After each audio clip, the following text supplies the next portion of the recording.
I did want to be an astronaut. Where, how, and who? Now I'm going to teach you how to actually be a cop. Just like animal enthusiasts, please don't get me wrong here. If you're going to build two skills in your child, one is problem solving, the other is relationship building. We never know what we don't know until you know what you don't know. You know?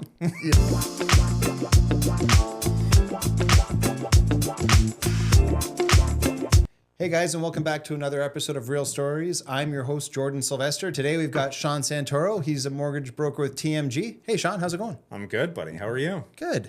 So what is it you do, my friend? Oh, geez, that's a laundry list of items. Directly, I'm a mortgage agent with TMG, stands for the Mortgage Group. I've been with TMG for 5 years actually next month. So I've been doing that. I've transitioned over I ran an insurance practice for about 15 years now. So that's where I started in the finance business. Yep. But I did not come from the finance business originally. I took engineering. I grew up in Calgary. So I was originally looking at oil and gas, and it's kind of a different beast when you transition over to the finance business. But I've loved it. It's been fantastic. Awesome, man. So again, the whole idea of this is to kind of get where you come from. So you mentioned Calgary. So is that where you were born and raised? No, I was born in the booming metropolis of Saskatoon, Saskatchewan. Okay. But no, I was born in Saskatoon, grew up mostly in Calgary. I think we moved to Calgary in 92, 93. So I was 8. Okay.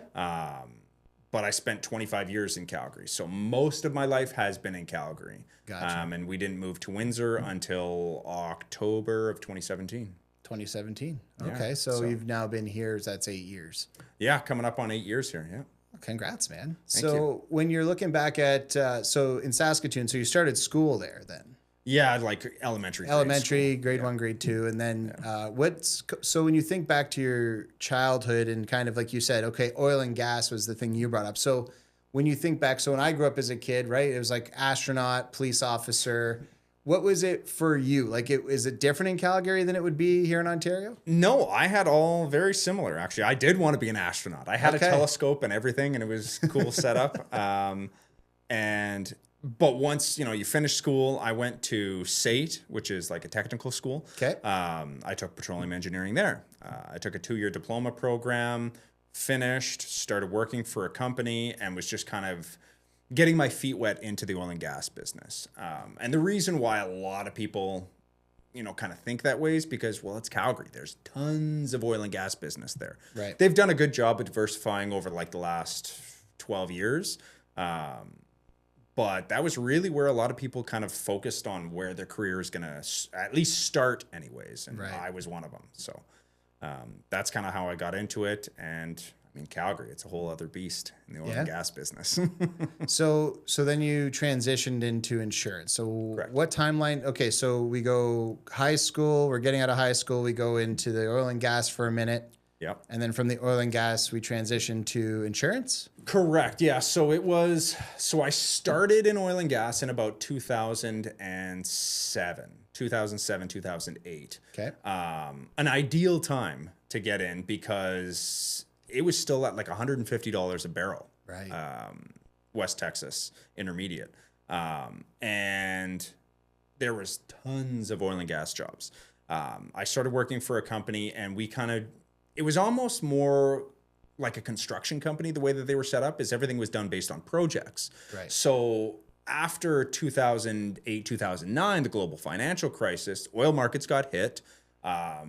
Drillers and everybody kind of really, really slimmed back. But because of the way that company was built, it was all forward projects that were already done, set up, and going. So we didn't really feel an impact until about 2010 of what was, hitting people in 08, 09. Right. And so at that time, that's when the layoffs started to happen in that company. And we were looking, and I was approached by a friend of mine that, he was running a financial business. And I've always kind of been intrigued by the numbers side. That's why I took kind of engineering. It's just kind of a natural thing. Yep. I was good at saving money as a kid. So I was like, okay, yeah, this is kind of a cool idea. But I had just had our first daughter. We had a house. We had a rental property. And I don't know anything about the finance business. Right. So I continued to be in the oil and gas business for 6 years following that. Okay. So I started my insurance practice part-time, working with people evenings, weekends, that kind of deal, building plans here and there, and built it basically from the ground up. And it wasn't until 2016 that I officially went, you know what, I'm kind of done with the oil and gas business. Yep. I want to focus in the finance business 100%. And that's kind of that's what I've been doing since, up until about 2020, when I brought mortgage financing into my practice to just really kind of offer that next level kind of idea in the whole financial planning situation. I'm not a financial planner, but again, the process and the thoughts, the planning, it's all still kind of there.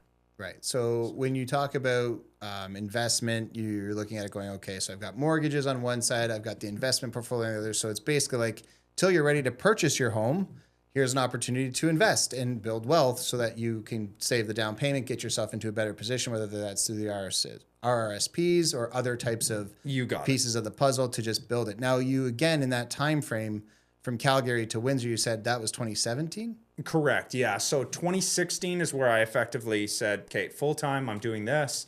And at that time, my business partner had moved out here. Okay. And so we were kind of working in tandem. He had been doing it for longer than I. He was the one that kind of coached me and mentored me, taught me a ton of stuff about the finance business outside the books. Yep. Right. Like they talk a lot about, like, if you're a police officer, right? You ever see those clips? It's like, okay, now that you've graduated, you know, the police academy, now we're going to pair you with a senior officer, and they get you in the car and they're like, all right, now I'm going to teach you how to actually be a cop kind of deal. It was that kind of idea. Yeah. And so I'd read the books and it's like, okay, this is this. It's like, all right, but actually doing this, it's a different deal because yeah, sure. We're building solutions and solving problems and doing all that kind of stuff. But at the same time, you know, we're hearing about people's very, very intimate problems. I mean, finance is one of the biggest problems that a lot of couples have. It's one of the primary reasons for divorce, separation, that sort of thing. And it was something that I could really attribute to people much more readily than I'm going to help a company get, you know, an extra 1,000 barrels of oil out of the ground. Right. So a lot more rewarding in terms of, you know, personal feelings. And that was really kind of one of the things that attracted me to it. But anyways, so he was basically my mentor in that. He moved here because his spouse is from Kingsville. Okay. And he said, hey, I'm opening an office. I need your help. Oh. And I'm like, that's awesome. But I've got 2 children now. I can't just pick up and, you know, roll. So we did it very, very kind of slow. I'm a very look 4 times before I leap kind of person. Okay. And so I started, you know, taking trips out here and learning what is Windsor, what is, you know, this whole area of the country that was completely foreign to me. Yeah. I didn't realize it could get, you know, 134 degrees. And I could feel like I'm melting now. Just kidding. But there was a lot of things about Windsor. I am guilty of it. I had a lot of the same preconceived notions about it. And they're wrong. Like, Windsor's a phenomenal place to be. It's a beautiful, can be a beautiful city. All cities have their tough spots. I get that. But in terms of weather, I haven't found another place in terms of weather in this country. Right. You know, like latitude wise, we're what, like Northern California? Correct. So it's, you know, it's no contest when it comes to, oh, I like warm weather. Yeah, this one checks the boxes. At the time, 2017, real estate was very, very attractive in this area. Right. Much more than, again, I don't need to tell you that. You're you know, you're front lines. You saw it. And so all those kinds of things combined, we were looking for a bit of a change. He had set up the office here. The real estate just made sense from an investment standpoint. And, you know, it's really beautiful weather here. And so I'm like, okay, you know, the kids are still young. Like, you know, what do we got to lose? So we took the we took the plunge and jumped in. I looked 17 times before I left, but we eventually did leap. Eventually did leap and come hang out here in Windsor and built your business for the last 7-8 years. So that's it's been a minute, right? Just a little. Does it feel like it's been that long? Nah, man. Like, just like you could have snapped your fingers. I mean, I know we all had, you know, the blip COVID, and just kind of everything went on pause. But even since that, like COVID was 5 years ago now. Right. Yeah. Where did that go? Yeah. It's interesting how quickly time moves, right? So again, just giving kind of the overarch timeline, again, grade school started in Saskatoon, Calgary, we go through the teen years, and then there's this shift all the way to Windsor, but how long, you're in Calgary 25 years basically? Correct. Yeah. Okay. So in Calgary, that's where you cut your teeth as a young man. That's where you found your wife. Mm-hmm. That's where, you talk about so in high school, like when you were in like grade 11, grade 12, because part of why I love this is it's like, okay, this isn't like we're both in our 40s now. Yeah. And so when you look at life through a funny lens, like my son's 19. So what I find so interesting is at 19, what would I want to know about what it is to actually be 40? And how did it go? Did everything go to plan? Like, if you're going back to Definitely the teen not. years and how you kind of see where you are today, but do you, and like when you look at it, it's not that necessarily a regret, but is there a spot where you can look back and be like, man, life would have been so different at this fork or along the route where you can see those moments in life? Just if someone younger is listening and like, okay, so I'm doing this right now, but like, who knows, maybe I'll end up somewhere else in the world, by, this timeline, because you didn't plan to be here. No, certainly not. The door opened and you're like, all right, exactly. I guess I'll go through. Everything kind of happenstance put us into that circumstance, and it just kind of worked out. But can I pinpoint an area where I would look back and be like, yeah, that was a fork? Not entirely. Okay. But there was definitely, and as you get older, you start to reflect a little bit more, and you kind of look back, and, it depends, everybody's life is different, but I probably wouldn't have, and I don't want to use the word waste, but I think I spent probably a couple more years than I should have as just really not doing much at all. Like I worked. I grew up working in kitchens. I worked at Boston Pizza, Tim Hortons, stuff like that. I loved working in kitchens, but it was just until I, probably 2005, which is when I'm like, okay, I'm going to go to SAIT and I'm going to get, a technical diploma in petroleum engineering kind of deal. Prior to that, I didn't really have a plan. I was very shooting from the hip, kind of, we'll figure it out. And time goes by really fast like that. And I went from 18 to 23 really quickly. And, if there's anything I can say to younger people listening, it's like, it's not that it blows by and you don't notice it, but the days creep through really quickly. And when you do look back, that year went really fast, or, this went really fast, or I don't even remember that summer, or this, that, and the other. It's just, that's life though. Right. Like you got to enjoy it. It's not about, being behind a book or behind a desk or anything like that. You got to enjoy your life, because we don't know when our ticket's going to get punched. That's it. And we get called up. Right. So you got to enjoy it. But at the same time, do I wish I would have probably accomplished more? Yeah, probably. But that's the drive. That's the thing that keeps you pushing now. And, we're in our 40s, and it's like, I'll work until 9 o'clock at night. And I'll ask myself why. Well, it's because I know what I want now, and I know what needs to get there. And because I decided to, hang out in third gear for a little bit, now I got to do this now. And that's okay. Right. Because that's life, right? You make choices. Choices have consequences. Good consequences, bad consequences. That's life. And, if I can encourage other people, do it a little earlier, or just go a bit at a time. Right. They say the elephant, you can't eat the elephant in one bite. Cool. You got to sit down at the table, get the fork and knife out though. Maybe not the best analogy, but it'll work. Well, cut through, take a small piece, eat it, and then eventually the whole elephant does disappear. But I love elephants. So I don't want. Oh, I see. Animal enthusiasts, please don't get me wrong here. Like this is okay. But it's been a very, very fun ride. I've met a ton of great people over the years. I've got tons of amazing relationships that I know, I may not have seen them for the last 6-7 years. Right. But if I was in a pub or in a restaurant and I saw them down, I'm going to go over and say hello. And it'll be like nothing happened. And I love that. Like those are the kinds of relationships that, that's what life's about. Right. is being able to, you know, hang out with people and make friendships. Yes, when you're looking back, so again, to the young person, you recognize that the relationships really are the foundational part. Because interestingly enough, you have friends probably all the way back from high school to when you went to the trade school. I can't think of how to say that trade school's name. And then like first job and all of those things.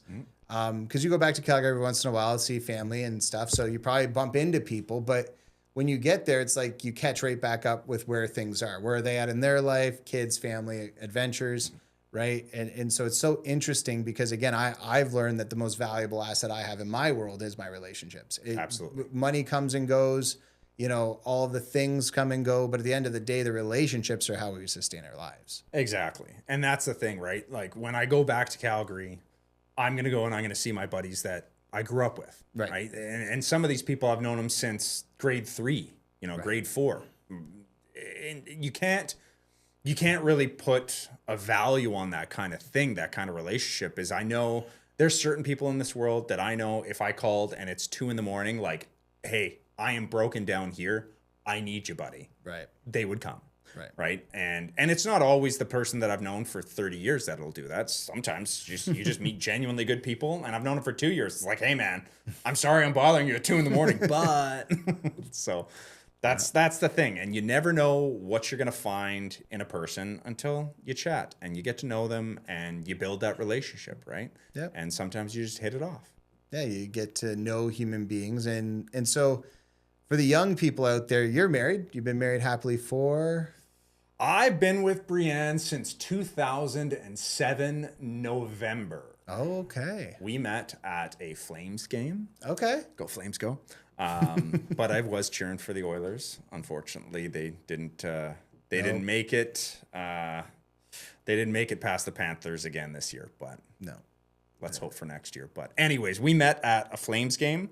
It was very, very coincidental is what I would call it. So I had actually gone for a job interview that morning. And a guy that I totally randomly bumped into was working at this place that I was applying. And he said to me, and he and I went to SAIT together. So a friend, built a relationship, and now we've graduated, this and that, and kind of full circle. I see him and I'm like, Chris, what's going on? Like, hey man, what's up?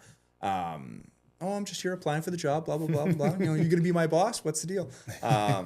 So anyways, you know, finished the job interview, went home, and he calls me up. He's like, hey, man, what's going on?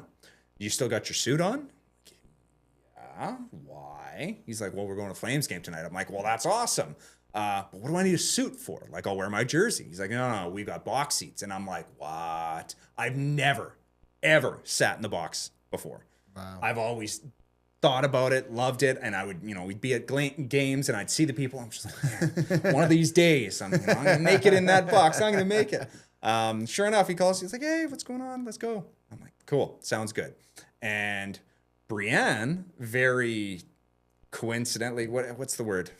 Not fortuitous. It's coincidentally you're looking for. Kinsmet kind of deal, that kind of that Providence. Thank you, something to that effect. Anyways, she was contacted by a friend of hers at her work, and they said, hey, want to go to the Flames game tonight? She's like, yeah, absolutely, sounds good. We got 2 choices. We could sit behind the net or we can sit in the box. And she's like, go to the box. So our paths just kind of crossed at that point. And I think the first point that we were talking about was our cell phones. Something to that effect. She was showing me how to use my phone or something like that. I don't know. I said whatever I could to talk to her because she was pretty. Need an excuse? Yeah, this thing's broken. Can you help me? Man, I don't know how to work this phone. You know, I see you got the same one. But that's where we met. That's awesome. Yeah, met for a few dates after that, and we enjoyed each other's company. We're both cool people. Yeah. And the rest is history. Now it's been 18. Oh my God. Yeah. 18 years. Correct. So 18 years. Just like that. And it is just like that. Yeah. Time tends to blink on us. And sometimes we're like, oh man, this circumstance or this situation is going to take a while. Yeah. And then all of a sudden it's in the past. Yeah. And you're like, man, I can't even remember. Like, it feels like that was like 10 years ago and it's been 2, or sometimes it's like, oh, that was like, 6, 7 months ago. And you're like, no, that was like 5 years ago. Yeah. Like, man, trying to keep track of where all the time goes. And again, COVID had a massive impact on that. Cause I always say, I don't know if it's been 3 years or 10 years because COVID just wipes out the timeline. Exactly. Is it a real 3 or is it a COVID 3? Yeah. I don't know. So when you're raising your kids now in this culture and in the reality of the world, like, again, we grew up slightly different than the way the world is today. Today, the world is much more adventurous, right? I feel like there's like my kids and the kids that are around them, they're all starting their own small businesses. They're all kind of being more creative. They're doing some different things. Again, technology, TikTok, whatever it is, YouTube channel videos. They can basically use YouTube to help them go fix something for somebody and get paid to do it, which is hilarious because we wouldn't have had that as kids, right? We would have got VHSs maybe. Go buy a VHS, hardware store VHS, watch Tool Time. Yeah, exactly. Well, and that's the beautiful part about, the advancements in technology too is, a lot of people might hate on YouTube or the internet or this and that or it's poison, blah, blah, blah. Well, it's a tool, right? And you can use a tool well, and you can use a tool very not well at all. Yep. And I love YouTube personally. I think it's phenomenal. And there's lots of different resources that you can tap into. But I mean, even prior to that, you could always go to the library and go to, if I was 12 years old and I was thinking about starting a small business, what was our resource? Yep. The library. That's it. library. That's all we had, right? We'd go, chat with the folks there and, hey, give me the refresher on the Dewey Decimal System, and you find yourself a book on how to start a small business. And whether it's cutting grass or, I'm bringing a cooler full of, iced teas or whatnot to a soccer game and, slinging them out and you make $1 for each one. Hey, like that's all business. Yep. And so the advantage I think that kids nowadays have is because they're surrounded by so much media activity with their phones, right? You got it right there. You've got you've got an entire library in your pocket. Right. Like, no question. That's a really, really phenomenal tool that they have access to. And some of them use it very, very well. And some of them don't. Right. And that's okay. Right. But, to a business owner, I push small business on, everybody that I can, because I think it's not always the be all end all, but I think until you've kind of run something yourself, and certainly if you've built it from the ground up, you can't really identify what you're capable of until you push yourself to that limit. Right. B, you really don't recognize and appreciate the advantages that just a regular old Monday to Friday 9-to-5 job can have. Yep. Because the business owner isn't for everybody. No. And that's okay. Right. Right? But that doesn't mean don't try. No.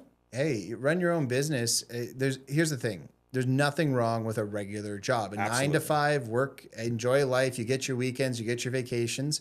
If that works for you, all the power to you. It doesn't work for me. I know that my nature, I don't like time frames. I'm very unstructured for anyone that knows me.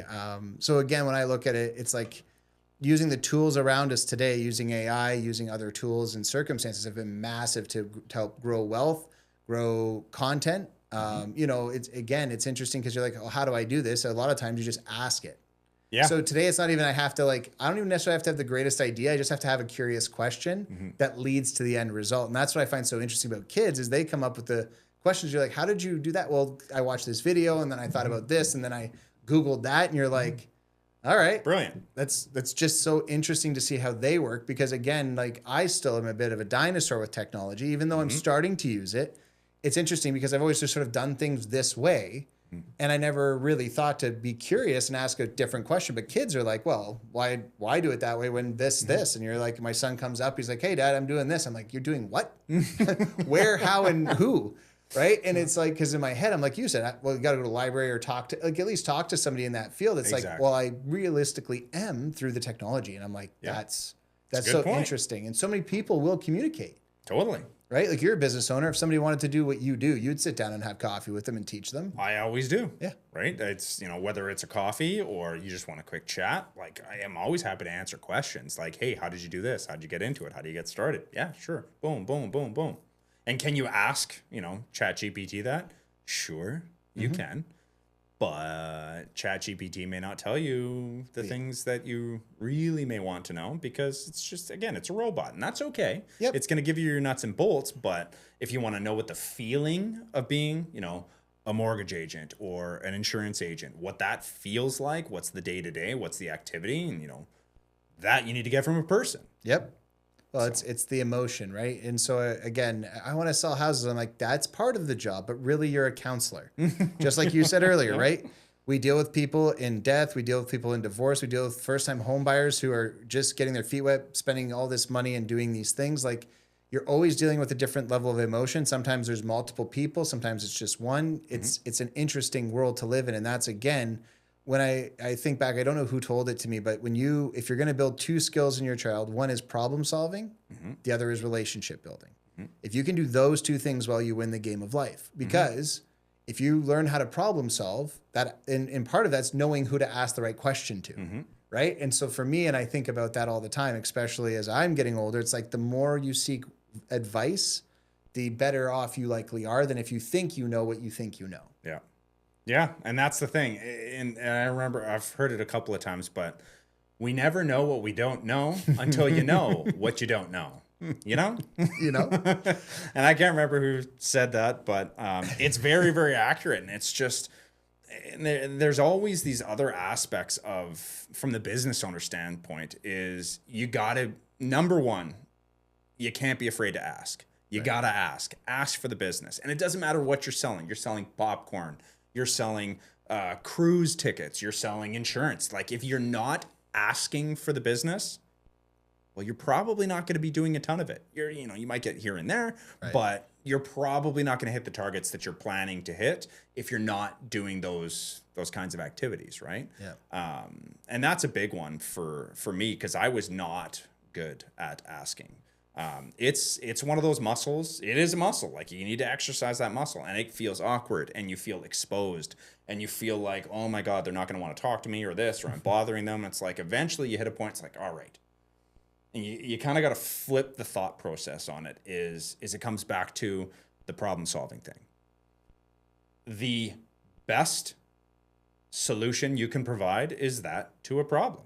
And all the biggest businesses in the world nowadays, they started out, and they still do, but they thought, okay, what's a problem that people have? Okay, how can I fix it? Name it, right? All of the biggest and most successful companies in the world have addressed that. And if you can just find whether it's a niche or it's something that's already existing, a lot of it is, you don't need to reinvent the wheel, as they say.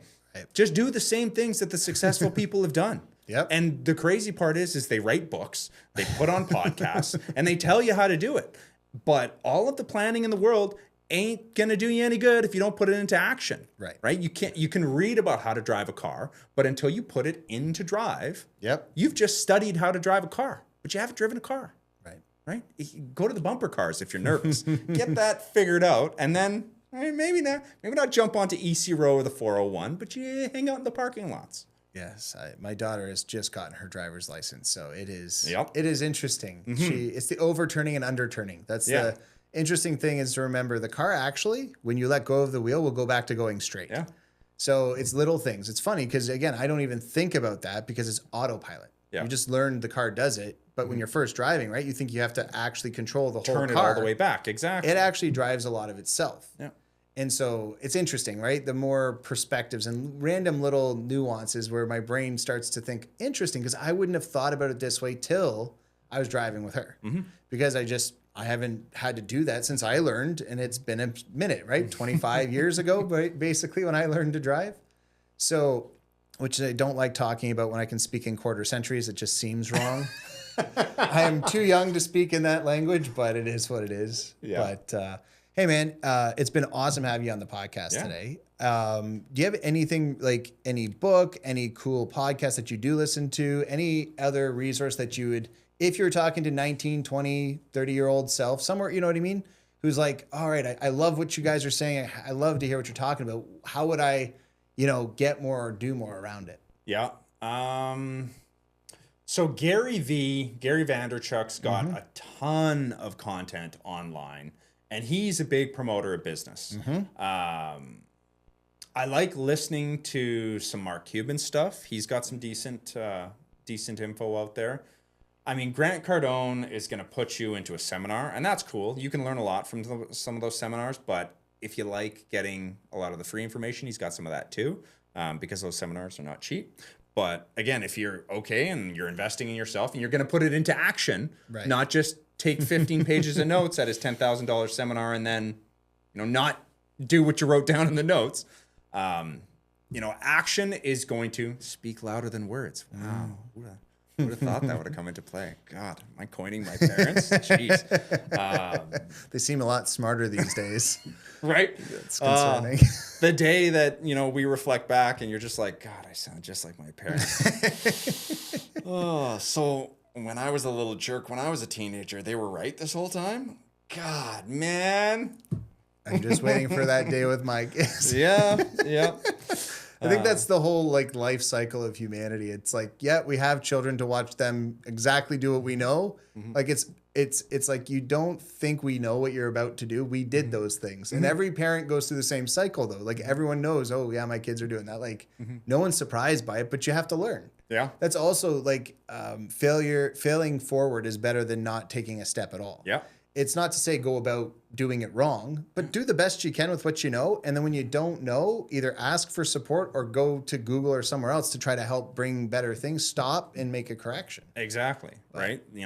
What did they say about, Thomas Edison when he invented the whatever? It took him 10,000 tries to do this. Well, he learned 9,999 ways not to do this. Right. And I'm just like, that's cool. That's the thoughts that you really do need to have, because eventually you're going to hit the success level. Yeah. If you keep going, keep pushing forward, you will continue to, just keep that snowball rolling. And eventually it's going to catch some traction. You're going to go. Cool, man. So if people were looking to find you, where would they find you as far as getting in contact? You can find me on my website, seansantoro.com. I've got Google page. I'm on Facebook. I'm on Instagram a little bit. Again, I'm not the most tech savvy person either. So those are my YouTube pages that I like to follow. But yeah, reach out to me, give me a call, shoot me a text. I'm always happy to chat, answer questions, and see what problems there are that I can try and solve. There you go. Thanks, guys, for listening to another episode of Real Stories. Sean Santoro, man, thank you so much for being here today. You betcha. We'll look forward to the next time, guys. We get to hear another story of how you get to where you're going in this life.